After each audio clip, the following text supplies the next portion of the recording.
अस्सलाम वालेकुम, क्या हाल चाल है सबके। आज सैटरडे है और ज़रा मौसम थोड़ा सेट हुआ था। वैसे तो काफ़ी दिनों से बहुत ज़्यादा सर्दी थी। आज थोड़ी सी धूप निकली थी तो हमने कहा चलो थोड़ा सा बाहर से घूम के आते हैं। तो अभी हम ज़रा आए थे ड्रोन उड़ाने के लिए, लेकिन एक एक्सीडेंट हो गया हमारे साथ। हमारा ड्रोन जो है ना पानी में गिर गया। स्विमिंग ड्रोन लेकिन शुक्र है बचत हो गई। हमने फ़ौरन से बाहर निकाल लिया। अब देखो उसे घर जाके देखते हैं बचत हुई कि नहीं हुई। आज मैंने सोचा एक टॉपिक पे बात करते हैं, क्योंकि मैं जब से वीडियोस बना रहा हूँ ना तब से मुझे बहुत से लोग फ्रीक्वेंटली ये क्वेश्चन पूछ रहे हैं कि भाई हमने भी जर्मनी आना है, जर्मनी आने का तरीका क्या है, कैसे आए हो। तो फिर मैंने सोचा कि जो प्रोसेस मैंने फॉलो किया है और जो मेरा एक्सपीरियंस है, अगर उससे किसी को फ़ायदा हो सकता है तो हम उसके ऊपर एक वीडियो बना लेते हैं। अब ऐसी बात बाहर तो हो नहीं सकती, तो चलो फिर घर चलते हैं और घर बैठ के तसल्ली से बाकी बात करते हैं।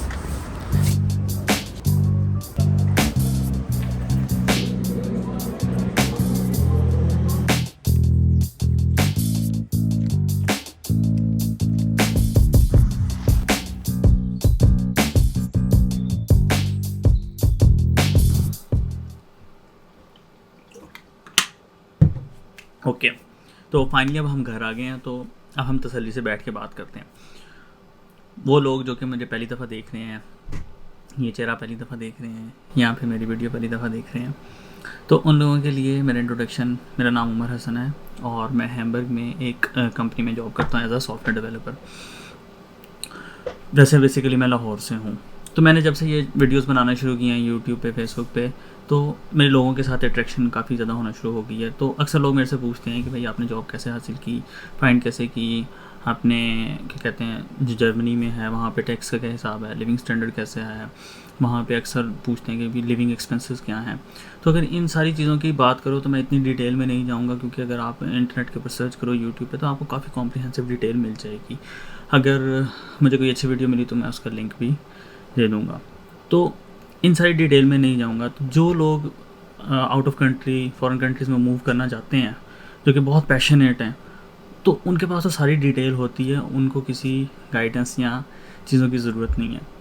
अब वो लोग जो कि कहीं ना कहीं बाहर जाना चाहते हैं, लेकिन वो बाहर की फैंटेसी और बाहर की दुनिया के साथ के अट्रैक्शन में ही गुम है, या फिर उनका कोई फैमिली मेम्बर या कज़न बाहर रहता है और उससे बहुत ज़्यादा इम्प्रेस्ड है, लेकिन उनको ये नहीं पता कि एक्चुअल बाहर क्या चीज़ है और बाहर क्या हिसाब है। मैं ये वीडियो उन लोगों के लिए बना रहा हूँ, क्योंकि यहाँ आने से पहले मेरे भी जहन में कहीं ना कुछ बातें थीं, लेकिन पर्सनली मैं ट्रैवल करने का शौकीन हूँ और मुझे नई नई चीज़ें एक्सपीरियंस करने या एक्सप्लोर करने का शौक़ है। लेकिन पाकिस्तान में रहते हुए मेरे पास एक तो बजट की कमी होती थी, सेकंड चीज़ लाइफ और रूटीन कुछ ऐसी थी कि मैं नहीं जा सकता था। तो जब ये अपॉर्चुनिटी मुझे मिली तो मैंने कहा कि क्यों ना इस अपॉर्चुनिटी को एक फ़ायदा लिया जाए। तो मैंने इस अपॉर्चुनिटी को एक गोल्डन चांस समझते हुए आगे परसू किया। अब बीइंग एन आईटी डेवलपर, क्योंकि मुझे था कि मैं जब बाहर जाऊंगा तो ऑब्वियसली मुझे नए लोगों के साथ काम करने का मौका मिलेगा और नया एक्सपीरियंस होगा, मेरी अपनी फील्ड का एक्सपोजर बढ़ेगा। और सेकंड, क्योंकि जर्मनी है तो ये एक यूरोपियन कंट्रीज़ का सबसे मेन कंट्री है, तो इसके लिहाज से मैं और भी जगह पे जा सकता हूँ, और भी कंट्रीज़ में जो कि यूरोप की बहुत मेन कंट्रीज़ हैं उधर फिर सकता हूँ। तो मैंने इन चीज़ों को जहन में रखते हुए यहाँ पे आने का फ़ैसला किया। अब पाकिस्तान से बाहर निकलने के या जाने के दो मोटिव होते हैं लोगों के। एक तो वो लोग होते हैं जो कि भाई कहते हैं बस हमने किसी तरह पाकिस्तान छोड़ना है और वापस मुड़ के नहीं देखना। दूसरे लोग वो होते हैं कि जो कहते हैं कि हम भी ट्रैवल करें, बाहर जाएं और नए नए लोगों के साथ एक्सपीरियंस करें, जो कि मेरा जो मेन मकसद था कि एक तो ट्रैवल करना, सेकंड चीज़ अपनी फ़ील्ड का, क्योंकि मेरी फ़ील्ड जो है आईटी की वो यहाँ पे ऑब्वियसली ज़्यादा है पाकिस्तान की निस्बत। तो मैंने इस वजह से ये सोचा कि मुझे ज़्यादा एक्सपोजर मिलेगा, ज़्यादा एक्सपीरियंस मिलेगा। तो इन चीज़ों को देखते हुए मैंने यहाँ पर आने का फ़ैसला किया था। अब अगर आप मूव करना चाहते हैं या फिर फाइंड करना चाहते हैं जॉब, तो सबसे पहले अपना माइंडसेट एक बनाएं कि आपका मकसद क्या है। सिर्फ अट्रैक्शन और वो जो होती है फैंटेसी उसमें ना रहें। सेकंड चीज़, ये चीज़ मैं क्लियर कर दूं कि आप जहाँ भी जाएं पूरी दुनिया में जहाँ पे भी जाएँ आपको काम के ही पैसे मिलने हैं। तो अगर आप काम करेंगे तो पैसे मिलेंगे, वो आप पाकिस्तान में भी रह के कमा सकते हैं और यहाँ पे भी रह के कमा सकते हैं, अगर आपका मकसद सिर्फ़ और सिर्फ पैसा है। क्योंकि अक्सर लोग समझते हैं कि भाई बाहर बहुत पैसा है और हम जाएँगे तो बस पैसा ही पैसा हो जाएगा। तो अगर तो आपका मकसद सिर्फ़ और सिर्फ ये है कि भाई हम बाहर जाकर ज़्यादा अर्न कर सकते हैं, तो ये बिल्कुल गलत मोटिव है। आपने अगर तो ट्रैवल करना है और उससे नया एक्सपीरियंसेस लेने हैं और नई चीज़ें सीखनी हैं, तो फिर फॉर श्योर आप ट्रैवल करें। अब बहुत सी बातें ऐसी हैं और मिथ्स हैं कि जो कि समझी जाती हैं कि बाहर की दुनिया बहुत परफेक्ट है, बहुत बैलेंस्ड लाइफ है और बहुत सारी चीज़ें जो हैं ना, जो कि जिनका हमने सिर्फ सुना ही हुआ है। तो वो सारी चीज़ें जो मैंने एक्सपीरियंस की, तो मैंने कहा कि मैं इस वजह से आप लोगों के साथ जो है ना वो थोड़ा सा शेयर कर लूँ। तो ऐसा बात कुछ भी नहीं है, मसाइल हर जगह पे हैं। हाँ, यहाँ पे अगर बिजली, पानी और गैस के मसले नहीं हैं तो यहाँ पे किसी और चीज़ों के मसले हैं। फिर अगर यहाँ पे कोई अच्छी चीज़ यहाँ पर है तो कोई चीज़ अच्छी चीज़ पाकिस्तान में, कोई यहाँ बुरी चीज़ है तो कोई चीज़ पाकिस्तान में बुरी हो सकती है। तो इस चीज़ को आप ना कंपेयर करें और इसको अपना स्टैंडर्ड बना कर ना आएँ। यहाँ पे भी टैक्स देना पड़ता है, यहाँ पे भी क्राइम होता है, यहाँ पे भी सब कुछ जो है वो मसले मसाइल होते हैं। तो वो सिर्फ देखने का नज़रिया। अब कुछ लोगों को ये लाइफ बहुत अच्छी लगती है, इस वजह से वो कहते हैं, वो पाकिस्तान की बुराइयाँ करते हैं। तो मेरा ये मकसद नहीं है बिल्कुल भी। तो इन सारी चीज़ों को देखते हुए अगर आप बाहर आना चाहते हैं तो मैं, मेरे से जो पूछते हैं मैं तो उसको फॉर श्योर कहता हूँ कि आप ज़रूर ट्रैवल करें, क्योंकि ट्रैवल करने से आपका एक्सपीरियंस बढ़ता है, आपको नए नए लोगों से मिलने का मौका मिलता है, आपको नया नॉलेज मिलता है, काफ़ी नई चीज़ें मिलती हैं आपको, नए लोगों का कल्चर, उनकी तहज़ीब, उनकी लैंग्वेज और कुछ ऐसी चीज़ें भी होती हैं जो कि आपके लिए फ़ायदेमंद हो सकती हैं। आपको नई मे बी आप उसको अपना के अपनी कंट्री में बेहतर कर सकते हैं और कुछ चीज़ें आपका जो नॉलेज है वो आप दूसरों तक शेयर कर सकते हैं। सेकंड चीज़, एक बहुत अच्छी जो एक बड़ी मैच्योर चीज़ मिलती है आपको कि आप में कॉन्फिडेंस आता है, आपको कॉन्फिडेंस मिलता है और आपको पता लगता है कि आप ख़ुद किस लेवल पे हैं, आप कहाँ खड़े हैं, आप अपने आप को किस तरह से किसी और जगह पे प्रेजेंट कर सकते हैं। तो ये सारी चीज़ें जो है ना, ये आपको बाहर आने के बाद ही पता लगती हैं। वहाँ पे रह के आप लोगों से सुना के, और अब मैं आपको जितना मर्ज़ी मोटिवेट कर दूँ, जितना मर्ज़ी बता दूँ, आपको वो चीज़ें असर नहीं करेंगी जब तक आप ख़ुद से एक्सपीरियंस नहीं करेंगे। सेकंड चीज़, वो कहते हैं ना कि जब किसी चीज़ की कदर तब भी आती है जब वो आपके पास से चले जाती है।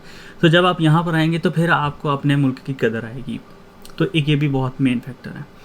खैर, मैंने बहुत ज़्यादा भाषण दे दिया है, तो अब आते हैं अपने मेन क्वेश्चन के ऊपर कि आप जर्मनी में जॉब कैसे ले सकते हैं। इनकी कैटेगरी है, उसे कहते हैं ब्लू कार्ड। अब ब्लू कार्ड वीज़ा की टाइप है, वो उन लोगों को देते हैं कि जिस फील्ड के अंदर यहाँ पे स्किल्ड वर्कर्स की कमी होती है। अब सपोज़ आईटी, जो कि जिस फील्ड के थ्रू मैं आया हूँ, अब आईटी फील्ड में यहाँ पे बंदों की कमी है, तो इस वजह से इन्होंने बाहर से बंदे हायर करना शुरू किए हैं। इंडिया, पाकिस्तान, बांग्लादेश से बहुत सी अवाम यहाँ पे आ रही है, तो वो यहाँ पे आके काम कर रहे हैं। तो आप लोगों के लिए ये अपॉर्चुनिटी है कि अगर आप वाकई ही विलिंग हैं बाहर जाने के लिए, तो आईटी फील्ड की बहुत डिमांड है यहाँ पर। तो ब्लू कार्ड के लिए सर्च करें, और आपको ब्लू कार्ड में फिर भी ब्लू कार्ड की जितनी भी डिटेल है वो मेंशन कर दूंगा कहीं पे लिंक में, तो आपको उसके ऊपर सारी डिस्क्रिप्शन मिल जाएगी, सारी डिटेल मिल जाएगी।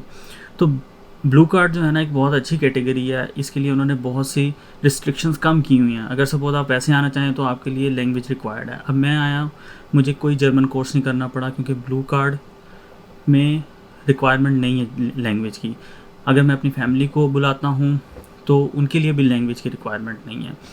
मेरे पास सारे जितने एक नॉर्मल सिटीज़न है वो वाली राइट्स हैं। तो आपके पास ब्लू कार्ड एक बहुत स्ट्रॉन्ग वीज़ा की टाइप है।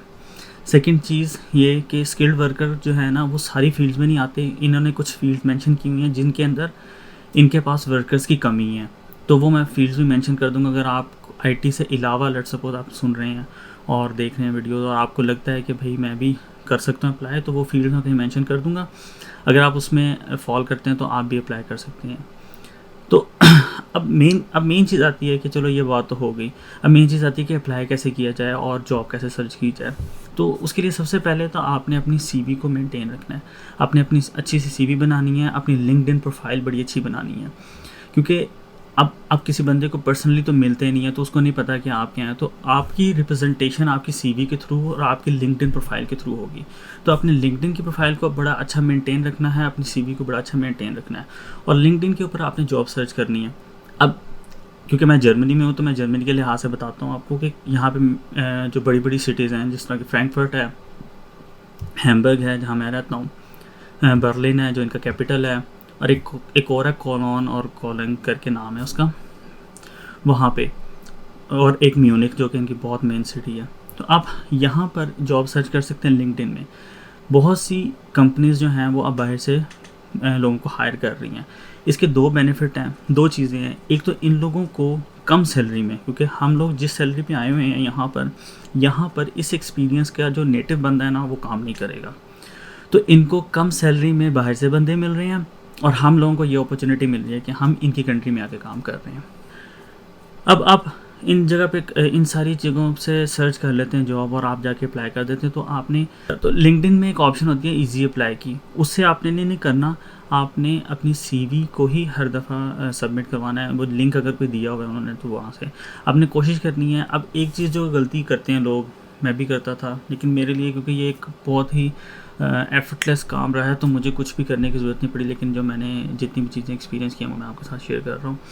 तो आपने क्या करना है कि अपनी सीवी को मेंटेन इस तरह रखना है कि अगर आप लेट्स सपोज आप दो जगह पे अप्लाई करते हो, तो दोनों जगह पे सेम सीवी नहीं अप्लाई करनी।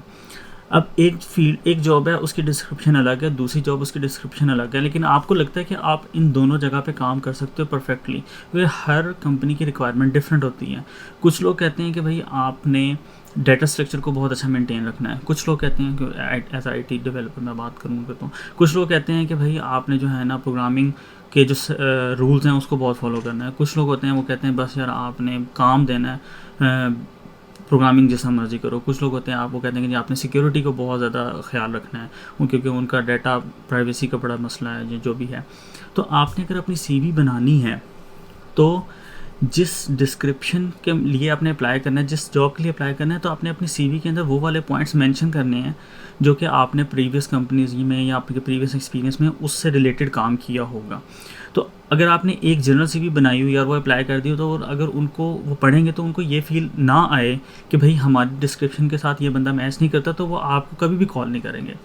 तो पहली गलती ये आपने बिल्कुल नहीं करनी कि एक ही सीवी हर जगह सबमिट नहीं करवानी। आपने वो वाली सबमिट करनी, हर जॉब के लिए उस रिलेटेड सीवी को सेट करना है। ऑब्वियसली आपकी एक्सपीरियंस और आपके स्किल सेट वही रहेगा, लेकिन सिर्फ और सिर्फ उसकी रीअरेंजमेंट कर लेनी है और उन चीज़ों को ऊपर नीचे कर लेना है जो सी उस फील्ड उस डिस्क्रिप्शन के साथ मैच कर रही होती हैं। अब अगर सपोज़ आप ऐसे बंदे हैं जैसा मैं था पहले, कि आपने बिल्कुल ही सीवी नहीं बनाई हुई और आपको पता ही नहीं कि भाई अपनी सीवी किस तरह सेट करनी है, उसमें क्या लिखना है, कैसे लिखना है, आपको कुछ नहीं पता।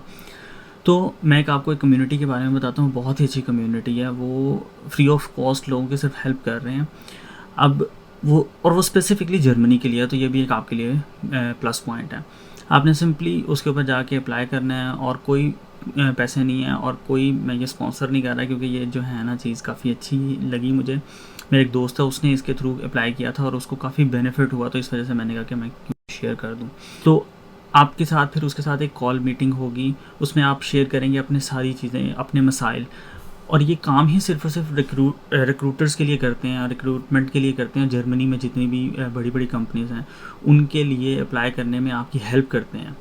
तो आपकी सीवी सेट करवाने में मदद करेंगे, आपको इंटरव्यू किस तरह प्रिपेयर करना है उसके बारे में बताएंगे, आपने किस तरीके से अपने आप को प्रेजेंट करना है, क्योंकि आप एक प्रोडक्ट हैं, आप अपने आप को किस तरीके से प्रेजेंट कर सकते हैं कंपनी के सामने, और किस तरीके से आप उनको अट्रैक्ट कर सकते हैं कि वो आपको ही हायर करें। तो ये सारी चीज़ें, वो जितनी भी जो काउंसलिंग होती है, करियर काउंसलिंग जिस तरह होती है, उस तरीके से ये आपकी हेल्प करेंगे और फ्री ऑफ कॉस्ट है इसमें।